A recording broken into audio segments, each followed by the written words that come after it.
लाहौर की मुकामी अदालत ने इमरान रियाज खान के खिलाफ बगावत का मुकदमा खारिज करने का हुक्म दिया और उनकी फौरी रिहाई का हुक्म दिया है। ये वही तशवीश है जो हम लोग जिसका इजहार कई दिनों से कर रहे थे। कल हमने एहतजाज भी किया और हमें खुशी है कि अदालत ने सहाफ़ियों के एहतजाज पर नोटिस लिया और इमरान रियाज खान की रिहाई का हुक्म दिया। इमरान रियाज खान की रिहाई क्यों हुई ये मैं बताऊँगा आपको आज के प्रोग्राम में।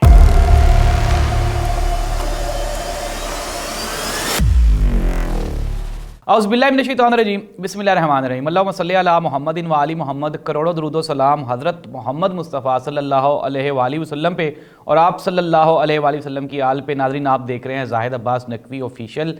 इमरान रियाज खान जिनको के गुज़श्ता दिनों एयरपोर्ट से गिरफ़्तार किया गया और ये कहा गया कि इनका बोलना और इनका लिखना पाकिस्तान के लिए नुकसानदेह है। फिर गद्दारी का मुकदमा दर्ज किया गया और FIA ने उनको तहवील में लिया एयरपोर्ट से और बाद में उनको थाने मुंतकिल कर दिया गया। लेकिन आज जब उनको अदालत में पेश किया गया तो अदालत ने सख्ती और बरहमी का इजहार करते हुए पूछा स्टेट से कि किस तरह का केस है जो आप इमरान रियाज खान पे सीधा बगावत का केस ही डाल रहे हैं।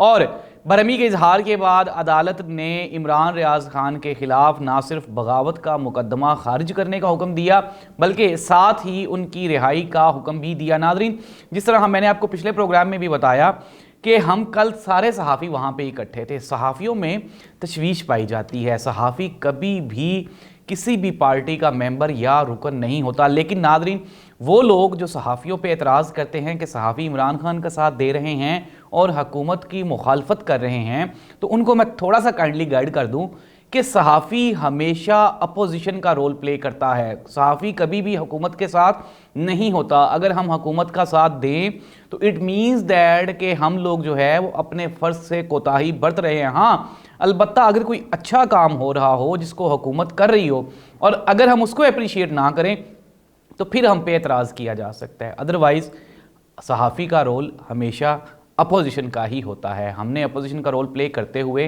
हुकूमत के जो गलत काम होते हैं उनको क्रिटिसाइज़ करना होता है। अगर हम क्रिटिसाइज़ नहीं करेंगे तो आज आप देख लें कि हमारी जो है पार्लियामेंट है वहाँ पे तो अपोजिशन का वजूद ही नहीं है। पाकिस्तान की सबसे बड़ी सियासी जमात यानी कि पाकिस्तान तहरीक इंसाफ रिज़ाइन करके ऐवान से बाहर जा चुकी है।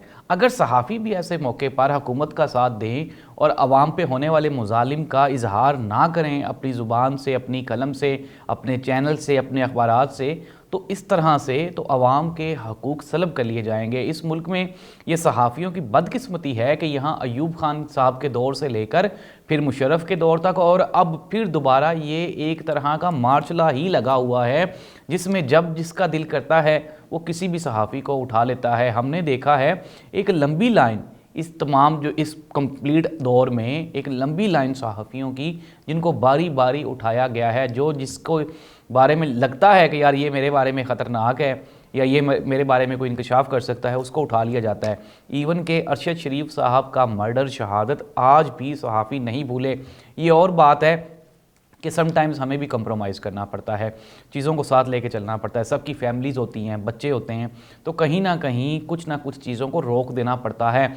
अगर न्यूट्रल और बिल्कुल बेबाक सहाफ़त की जाए तो इस मुल्क के जो वाकई बुरे हालात हैं उनको आप अगर बयान करना शुरू कर दें तो शायद आपको लगे कि ये मुल्क तो रहने के काबिल ही नहीं रहा। जिस तरह अभी हम लोग ऑफ कैमरा कुछ चीज़ें होती हैं जिनको हम बआसानी डिस्कस कर सकते हैं। अभी हम लोग डिस्कस कर रहे थे कि एक्चुअल मुल्क के हालात इस कदर गंभीर हो चुके हैं कि यहाँ पे रहने वाले जो लोग हैं, जो मौजूदा जो यहाँ पे पाकिस्तानी रह रहे हैं और वो इस मुल्क को सर्व कर रहे हैं, मेरा ख्याल है उनको तो रोज़ाना 21-21 तोपों की सलामी देनी चाहिए।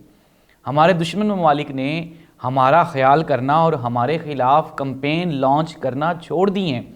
वजह क्या है? वजह यही है कि हमें अब किसी दुश्मन की ज़रूरत ही नहीं रही। हम इंटरनली इतने कमज़ोर हो चुके हुए हैं सिर्फ़ और सिर्फ सियासत को लेके। हमने हर डिपार्टमेंट को पोलिटिसाइज़ कर दिया है।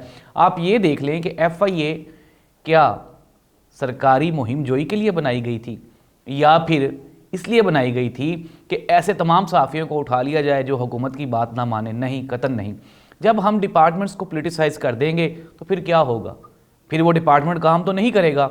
वो जिसकी हुकूमत आएगी उस एक बंदे के साथ वो बैठ जाएगा और बैठ के मुशावरत करेगा। नादरीन, कल वहाँ पे एक बात हो रही थी कि पंजाब में स्टिल ब्यूरोक्रेसी में बड़ी ट्रांसफ़र पोस्टिंग्स की जा रही हैं।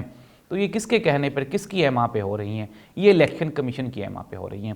नादरीन, इस मुल्क में अदालती निज़ाम, उसके ऊपर सवालात उठाए जाते हैं। यहाँ पे हमारे जो सिक्योरिटी फोर्सेस के इदारे हैं उनकी कारकर्दगी पे सवालात उठाए जाते हैं। यहाँ पे सबसे बड़ी जो हमारी एजेंसीज़ हैं, हमारी आइन और पार्लियामेंट है, उसके ऊपर सवालात उठाए जाते हैं। क्या कोई भी ऐसा इदारा है जिसकी कारकर्दगी अप टू मार्क हो, बिल्कुल न्यूट्रल हो, अकॉर्डिंग टू द लॉ हो? नहीं, कोई भी नहीं है।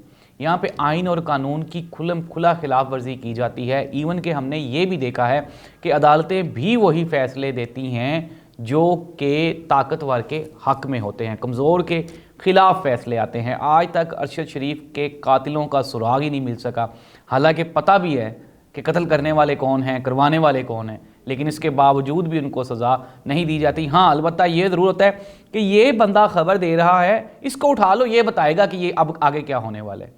इमरान खान, शेख रशीद साहब के ऊपर क्या केस बनाया गया? ये केस बनाया गया है कि शेख रशीद साहब ने कहा कि इमरान खान की जान को ख़तरा है, और आसिफ अली जरदारी साहब, जो कि इमरान खान कह रहे हैं कि वाकई आसिफ अली जरदारी इन्वॉल्व है, तो इस चीज़ की इन्वेस्टिगेशन उन्होंने शेख रशीद को ही उठा लिया। उन्होंने कहा जी शेख रशीद साहब को उठा लो, ये बताएंगे कि इमरान खान की जान को किससे ख़तरा है और आसिफ अली जरदारी साहब ने किसको पैसे दिए हैं। अगर शेख रशीद साहब को और इमरान खान को ही उठाना है तो फिर भाई इस निज़ाम को ही लपेट लो, और जो बंदा यहाँ पे ख़बर दे उसको ख़बर देने वाले को ही उठा लिया करो।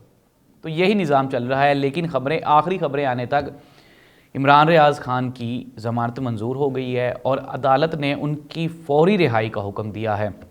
एक चीज़ जो इस हुकूमत के हाथ में आ रही है वो क्या है? ज़िल्लत और रुसवाई, बेबसी, लाचारी, मजबूरी।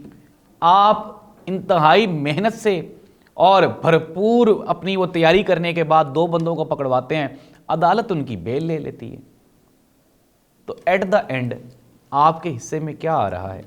सिर्फ ज़िल्लत और रुसवाई आ रही है। खुदारा होश के नाखुन लें, इस मुल्क की बिगड़ती हुई और बर्बाद होती हुई सूरत हाल को थोड़ा सा संभाल लें और बैठ के बात करें।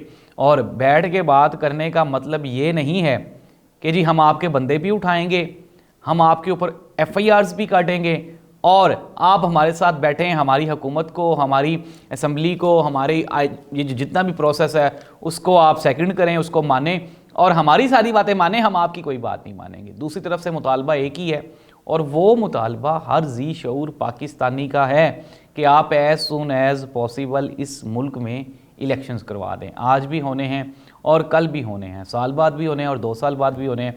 आप कहाँ तक लेके जा सकते हैं? अक्टूबर तो वैसे ही अक्टूबर डेडलाइन है, लेकिन वो लोग जो ये कह रहे हैं हम अक्टूबर में इलेक्शंस नहीं करवाएंगे, वो इस मुल्क के दोस्त नहीं हैं, दुश्मन हैं।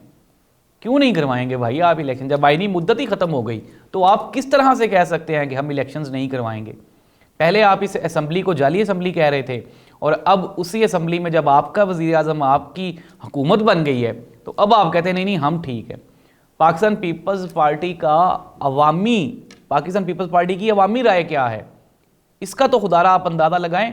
टीवी पे बैठ के आप बड़े बड़े दावे कर रहे हैं, एक सूबे में आपकी हुकूमत है, 3 सूबों में आपकी जमात को जानने वाला कोई नहीं है और आप बड़े बड़े दबंग नारे लगा रहे हैं जी कि हमने जरदारी ने ये कर दिया, जरदारी ने। भाई आप अवामी राय देखें। जिस तरह इमरान खान ने कहा कि अगर आसिफ अली जरदारी साहब हद तक इज़्ज़त का दावा करेंगे, मेरे खिलाफ कोर्ट में जाएंगे, तो जज को पहला सवाल ये पूछना चाहिए कि क्या आपकी कोई इज़्ज़त भी है? तो ये एक बहुत बड़ी बात है जो इमरान खान ने कर दी और इमरान खान का कसूर भी यही है कि वो सच बोलता है और सबके सामने बोलता है। अपने मेज़बान ज़ाहिद अब्बास नकवी को इजाज़त दीजिए। इंशाअल्लाह अगले प्रोग्राम में दोबारा फिर मुलाकात होगी। अल्लाह हाफिज़।